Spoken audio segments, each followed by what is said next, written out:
درباره کریارین خرابی دولتا ترک لدیجی زاروکان و بتایبت لدیجی جنان اندامین کوردیناسیونا کنگراستار یا احرزه روج آوا تیوی را گوتن کل همبری ریشن دولتا ترک آداگر کر لدیجی جنان ری خستنین مافی مروفان کر اولالن. هر وها آنین زمان کو حتی اردوغان و چته نوی دهندری عفرین دبن و افسوجین خراب لدیجی جنان بردوان بن.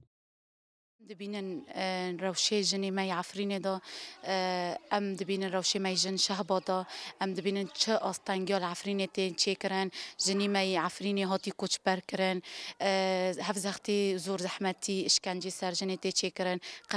قتل عام تی چه کرن سر جنی بحقی درباری زاروکتی تی چه کرن درباری جنی تی چه کرن همو عالم منظمه مافی انسانا کرلولالن وی تشتینا بینن دخوازه دجمن و حرتم دخوازه اراده جنه بشکینه اراده جنه وک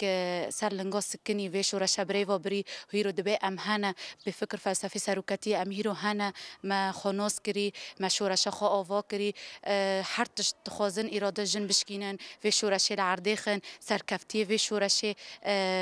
والا درخن ساده كان هندر عفرين دا حرتم جنتي هدف قرتن جنتي اغتصاب كرن زاروكتي اغتصاب كرن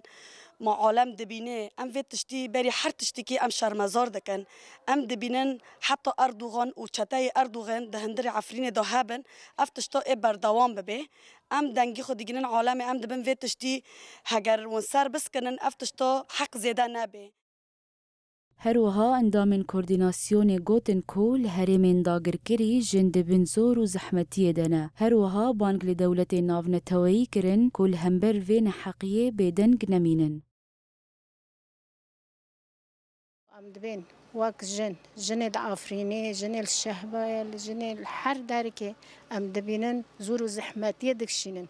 ظلمت دکشینن لیدان دخان کشتن خطاف کرنه هر تشتیل سر جن تماشاندن هرو ام باند کن ام باند دولت نوونتوی دکن ام دبین هرو جن ما حق ظلم و زور دکشینن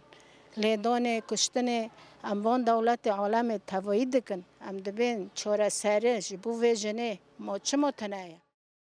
دولتا ترک آداگرگر و چتین ویج سالا 2018 و آنگوش دماداگر کرنا عفرینه و حتی و دمه کریارین خواهی هوانه لدیجی شینین عفرینه و بطایبت لدیجی جنان پیک دینه جواکا ناونتوایی جی جوان کریاران بدنگه.